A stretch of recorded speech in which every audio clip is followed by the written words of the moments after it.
Thinking, and we are live. I am so excited to be here with Arundhati today. Welcome to, I am naming this show the series of shows that I've been doing because it has really become something I've done actually on a weekly basis. So mark your Mhm. calendar. Wednesdays at 2 has been the most common Pacific time. What we're calling this series is Best Practices Live Interview Series. So I'm meeting with the experts that I know well and I've heard from and I've heard their expertise and I trust them, asking them quick 3 questions about what I think they're appropriate to speak about. And today with Arundhati, what she is going to dive in with me on is the cultural appropriation of yoga.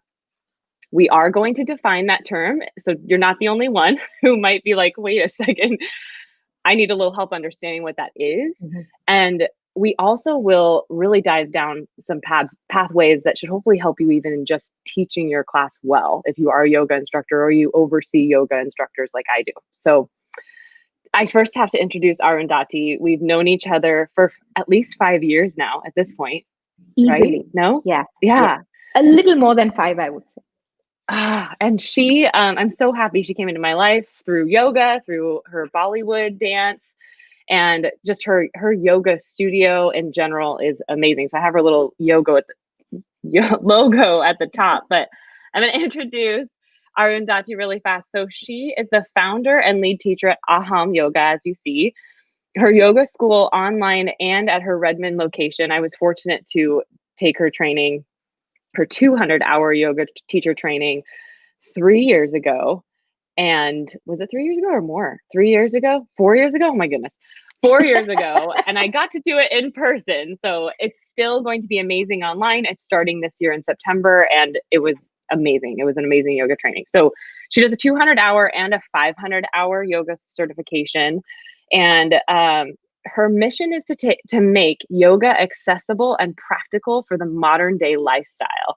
And she also has just started a podcast. I think she's on episode 5 into it at Mhm. this point. Yeah. And actually, the 5th episode is the one that triggered me to ask her to be interviewed for this interview. So go back to her podcast. It's called Let's Talk Yoga.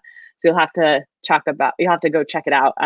It's on, I think it's on Apple, It's everywhere where you can everywhere. stream. Yeah. Oh, good. Yeah. Oh, good. It's Stream everywhere. podcasts. That makes it really easy for everyone to find. Um, but what makes Arundhati so special, she's an immigrant yoga teacher from India.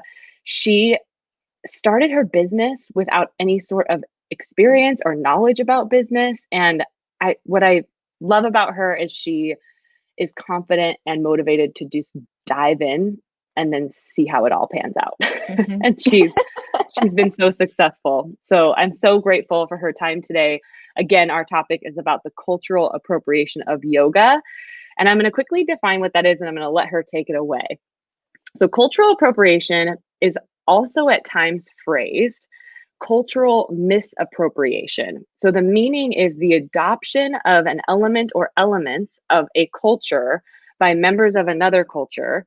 And this can be controversial when the members are of a dominant culture appropriate that are appropriating these misappropriations by a disadvantaged or minority culture. So in the world of yoga, that turns out to be, we know it's from India, and it's not always represented the way it should be in the United Mhm. States or taught Mhm. in that accurate way. So while that can be a scary term to hear that, we are going to talk about ways to, maybe you are doing it. No one's doing this on purpose that I know of. In my own life, thankfully I've been lucky enough to meet people who Mhm. are not doing this on purpose, but it has been something that is happening specifically, especially in the United States. And we're going to dive into really 3 topics about that and what we've identified together as the most common misappropriation. And the first question I have for Arundhati, this is my favorite because I remember learning this in her training, is the term yogi, Mhm. and how the term yogi can be just thrown around as, oh, you do yoga, you're trying yoga today for the first time, you are a yogi, welcome to yoga class. Uh-huh. And it's just a misunderstanding, hopefully, but what does yogi mean, and how is it misinterpreted? Okay, so the simplest understanding of a yogi is someone who does yoga. Okay, but what happens nowadays in modern yoga classes is we're already practicing only a tiny part of yoga. So say for example, we're only doing the physical part of yoga, so the asanas, the poses. But when we define someone as a yogi, there is so much more we have to take into account. There is the lifestyle component of yoga. There are the other 7 limbs of yoga that have to be accounted for. A typical yogi, like a real traditional classical yogi, would be living a lifestyle that is way more simple than what at least you and I lead. Right? They'd have minimal possessions. They would be practicing for hours on end. They wouldn't have relationships. They wouldn't be indulging in certain pleasures of life, whether it is Netflix to food to wine to anything. They'd live a very disciplined life. They'd have no possessions. They'd live on the kindness of others. And the amount of practice they did would be very different from what at least a regular yoga student does. To the modern student, right, it's going into a class, signing up, doing 60 minutes online or in person, and then their yoga is technically over. But for a yogi, it is from every waking moment till the end of the day. They're living in the moment, they're being mindful, they're practicing active meditation, they're living the lifestyle philosophy. There's so much more that a yogi does that a modern yoga student doesn't do, right? Like, look at our lives. We have possessions, we have relationships, we have indulgences. But a yogi would not have all of that. For him, it wasn't about I, me, myself. It was more about the spiritual journey and trying to move forward in that. So yeah, that's what a yogi is. A yogi is not as glamorous as what we think modern yoga students are, right? A yogi is very simple and is focused on just living a life that is all about penance and working hard. So modern day yoga students, practitioners are far from a yogi, if that makes sense. Exactly. Yeah. I love that. And I love that. I would hope that instructors, as they learn that, are able to educate their participants on that. So if they Yeah. do hear the term, because I do remember in our training, someone had mentioned it or thrown the term around, and it was nice to hear you explain what it really meant. And it really changed the way I heard the word and heard the term, and I appreciated it so much more. Yeah, and I think, right, it is in modern yoga, we need to understand that we are only practicing just one part. Like I like to call it, if yoga was a pizza, asana or physical practice of yoga is one slice of the pizza, and we're missing the 7 slices. So if you were doing if you were practicing every single slice or eating every single slice, it would be that would be yoga. So I think knowingly or unknowingly, when teachers use it, there are great options that they could use instead, like a yoga student, yoga practitioner, beginner. Just yeah, a yogi sounds cool, but is actually a title that somebody gives a person in recognition of their work.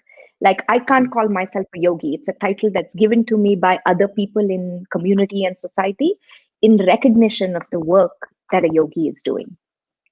I love that. And then it just helps people understand the further places they can go in their yoga journey. And so, like you said, you're a yoga traveler. You're not a yogi yet. You're on the journey. Yeah.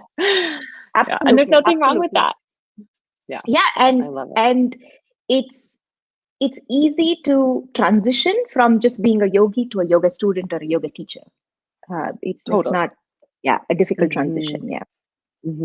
I love that. Yeah, because the other way around, it is difficult. It sounds difficult, especially today. It's a lot of work, and commitment. Yeah. So that's why keep that term, unless you really understand it. Keep it clear. And then my next question is all about namaste, which Mhm, most of us, if you've ever taken a yoga class, maybe you're not a yoga teacher, but you're like, I do remember the instructor saying that. mhm, Whether they say, sometimes they say it at the beginning of class, sometimes they say it most likely at the end of class to kind of wrap mhm. class up. So what does namaste, let's start with just what does namaste actually mean? Okay. In its simplest form, namaste is an Indian way of greeting. Okay. It means I bow to you in its absolute simplest form. It is not equivalent to hi, hello, welcome. Okay. It Hmm. stands or goodbye. It stands on its own. It's just a way of I bow to you. So that it's used as a greeting traditionally in India. Okay. It has it's not attached to yoga. I've met a lot of yoga teachers who think that namaste is part of yoga. It's not. Hmm. It's a form of greeting, and it has a few other deeper meanings, but in its basic form it is I bow to you. um, and it's often used either with the gesture of the palms together and bowing the head down, or it's just the word is used. And depending on where you come from in India, it's slightly different. Like up north, namaste is more heard. Down south, where I'm from, it is namaskar, namaskaram, namaskara, or even something like vanakam. So that's where namaste is from. Now, another layer to this, right? Just because yoga teachers say namaste or don't say namaste, they are not more or less authentic. I sometimes think well intentioned, sincere yoga teachers, they're trying to do more in class, right? And doesn't mean you have to keep adding namaste to sound more authentic or adding om to sound more authentic. You can be just as amazing in class if you say thank you for coming. So that's where namaste is placed in a yoga class. So you can say it or you don't need to say it. Hmm. It's really what you do between your namastes that matters in a yoga class. Yes, Uh, that's so and true. it doesn't, just because you say namaste, doesn't mean your Hmm. class somehow magically becomes better. Was good. Uh, Yeah. yeah. You could Yeah. have you could teach the best yoga class on the planet and not say namaste. And you Hmm. could teach the worst class and then you say namaste and you're like, oh, my class was awesome. so um, Exactly. so Yeah. that's uh, where namaste is kind of placed. There's one more angle to this. Growing up, I never really said namaste to my peers. Like if you and I were friends, I never would say namaste, Stacy. I would be like, hi, Hmm. Stacy. Um, Hmm. it's I was taught usually to that you say namaskara, namaste to somebody who's older to you, or say you go to the temple. There's a priest, somebody who's much more knowledgeable, like a master teacher. That's when you say namaste. Uh, it wasn't. I personally didn't use it for somebody who was my friend. It was usually reserved for older people or more respected and revered people. So yeah, Hmm. It's again that it's another term that it's like if the people involved really have earned that namaste, that's where it should be used. Kind of like it's similar to yogi in a way, just that respect of the word and understanding of the word. So I love absolutely. that. The only thing I would add to this is, Hmm. so yoga teachers are free to say namaste or not say namaste, right? That Hmm. it's not appropriation to say, okay, you can't say namaste, that's wrong. Hmm. But the only thing I think yoga teachers should kind of be careful about is saying things like namasizzle, namaslay, Yes. Oh, I'm so glad you and said that. Yes. I don't know if I should say this live, namaste bitch, Yeah. and using other expletives with namaste. uh, Yes. I would say that is where you Hmm. have to draw the line, because Hmm. then it's just that would just be not okay. Um, but otherwise, teachers can say namaste if they know what it means, if it feels authentic. I've Hmm. met, like I personally no longer say namaste. I do the gesture with a thank you for coming. Hmm. But I have met teachers who say, I would say it only because I thought I had to say it. Yeah. And no, you don't have to say it. Hmm.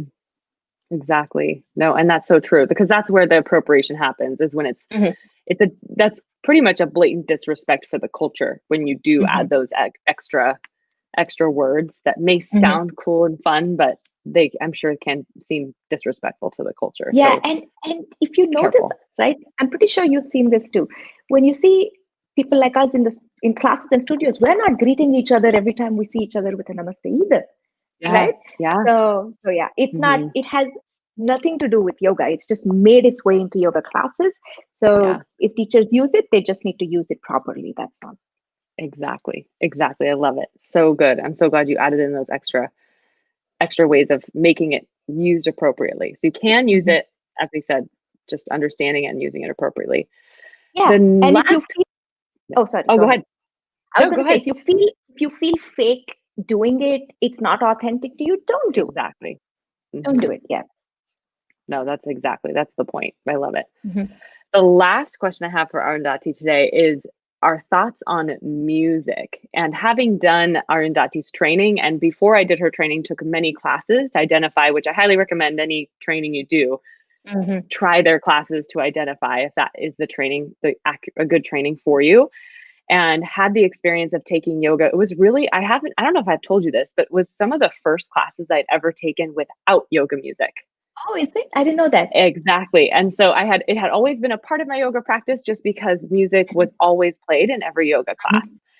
And until Arundhati had explained to me why she doesn't play yoga in her class or play music in her yoga classes, it was a huge eye opener to me and has helped me understand where you can have music as a place, but it's definitely not necessary, as we had mentioned with Namaste, to help the experience. Mhm. So we'll dive into that. So what are your initial thoughts on playing music in yoga? So before that, I have to say I love music, right? Being a Bollywood dancer, I and music is a part of me. Every time I listen to a song playing, my mind goes straight to it. So I have nothing against music, but music has a yoga playlist doesn't exist. There's no such thing as a yoga playlist. It's something that's kind of gotten created over the years because some yoga teachers thought, you know what, my class is not interesting enough, so let me add music to make it more interesting or music to make it more appealing. So the reason why we don't play music in an asana class, in a physical practice class, is because the main goal of an asana practice is to take your mind, your senses inward, and to get you to really connect with yourself. When we play music, especially music with lyrics, it's extremely distracting. So your mind starts, your senses, right? They're projecting outward, and you're listening to the song, and you're not really going internal and trying to connect with yourself, your breath in the present moment. So music actually acts as a distraction, and if there are lyrics, that can further become a distraction, right? And you also have to take into consideration not everybody is going to like the music you play, so that brings in more emotions, and then somebody wants to run out of your class because they don't like the music, or somebody starts dancing on their mat. So it's nothing but a distraction. So if and it is challenging as a yoga teacher to really be you have to build your skills to be interesting, to draw your students in, and that is work.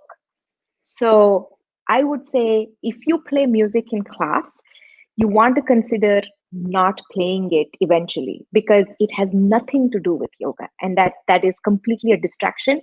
If you enjoy music, play it before your yoga class, play it after your yoga class.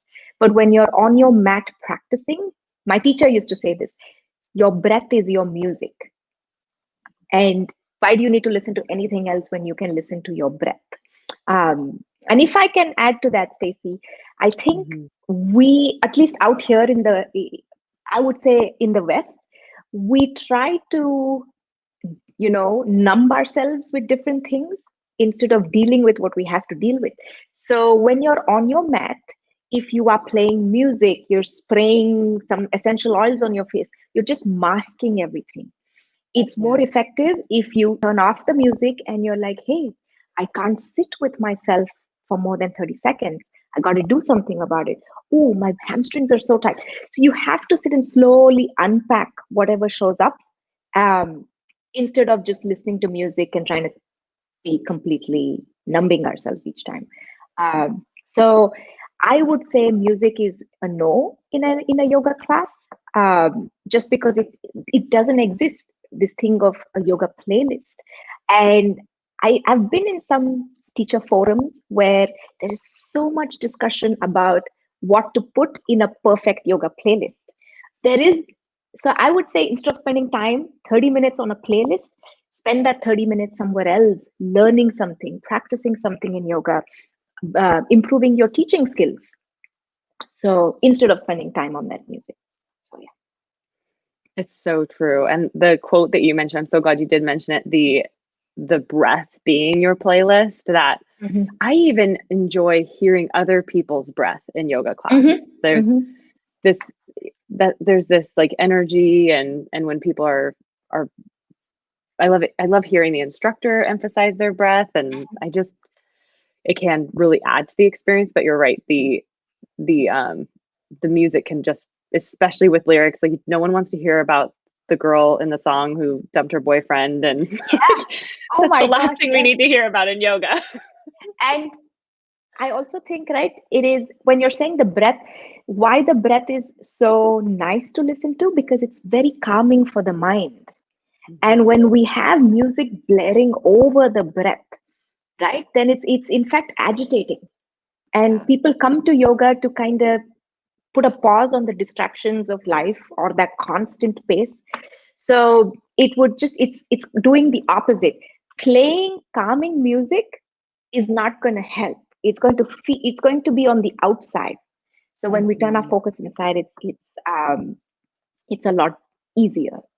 Mhm. Okay, it might be a big jump, like say if you and I, we've played music for 10 years, suddenly you're like, oh, is it appropriation to play music? I would say yes. And then Mhm. you're like, okay, I'm going to try and stop playing music, but it's a big jump. In Yeah. that case, I would tell people, if you're playing pop music, like I've heard music even in shavasana, and if you're playing pop music, go to instrumental music. Instead of quitting cold turkey, and that's challenging, go to instrumental music. And then from instrumental music, go to white noise. And then eventually it's Mhm. easy to get rid of it. So true. But yeah, so that I that love would that. be where I would put it. It's nice to gently help people, because it is appropriation, help them slowly bring down the music, and then educate if they have participants who have questions about why they're Absolutely. pulling music away from their class. It's helping them understand that, like you had said earlier, especially in the West, it really is true. We Mhm. like distractions because being with ourselves quietly is scary, Yeah, and and but it's it, important. it is important. And that's what distinguishes yoga from every other fitness thing out there, right? Yes. Why are we trying to make yoga more fitness and workout style when we already have it? We have so many Hmm. options. So I think it is somebody who doesn't know, now they know. Once you know, try to make better choices. Yes. But yeah, Yes. yeah. Hmm. Yeah. So yeah, go ahead. Do you have another? I was gonna say also, and this is probably only more for me and you. If you are a studio owner and stuff like that, you're paying a music license, you'll save money by not playing Oh my music in your goodness. classes. Yeah, Exactly. The studio owners will just applaud right now. They'll be so yeah, happy. yeah, It's so yeah. true. It's so Hmm. true. And I feel like too, once I got more and more used to not teaching with music, because I did for a little bit, I realized, it slowly, I started you won't miss it after a while. Like it really Yeah. will get to the point. It's tough. You'll go through moments where you're like, oh, like if there's distracting noises, but that is where it really helps you get better at tuning out distraction Yes, as and I well. think for me, right, as an instructor, as a teacher, when the music is turned off, I pay better attention to my students. I'm not in Yes. my own head. I am able to really be in the present moment. And I think, Mhm. mm, yeah, yeah, I was going to say, if teachers are playing like sacred chants, just because something sounds Indian doesn't mean it Mhm. belongs in a yoga class. Uh, Yes. so if anybody's playing like sacred chants and stuff like that, those have their place, and it's not for dancing on your mat. Mm-hmm. So just to be really discerning of, if you're making that transition of slowly moving out of music, you want to do it without using some of these chants and stuff like that. Mm-hmm. You can't go No, from it's pop so true. music to a sacred chant. Yeah, yeah. It's still a problem. Yeah. Yes, yes. I'm so glad you clarified that too. Because people mean well, but that's still Absolutely. not right. Yeah. Yeah, Yeah. And you know, I always say this: no shame, no blame. If you've done it in the past, you're not the only one. But once you know better, try to do yeah. better. Yeah. Yes, I love it. Yeah, once you know better, try to do better. And you had mentioned before we went live, I'm not sure if we actually said it, but the words appreciate rather than Mm, appropriate. So mm, appreciate yoga, give it the love and care it deserves by using the correct terminology in the correct way and respecting it and teaching it appropriately. And as mhm, you mentioned earlier with the music stuff, it's giving that time and energy you put in whatever playlist you're thinking about putting together and letting that energy and that time be spent becoming better at mhm. teaching. Absolutely. Love it. Yeah. I love it. That is all I have for Arundhati today, but trust me, she will be Okay. back. She will be back. She'll be back for our best practices live interview series again. I know she will, and I appreciate all of you for being here. Feel free to throw in the comment section any questions or additional clarifications you need from the video today. If you enjoyed today's video, subscribe to my YouTube channel and feel free to ring the notification bell, ding it, smash it, hit it, do whatever you need to do to that notification bell so that you're notified when we do these, as well as any other videos I'm doing on my own. Hopefully they're helpful for you in your journey as a fitness professional. But again, thank you so much, Arundhati, for your time. Oh, thank you for having me. Bye, everybody.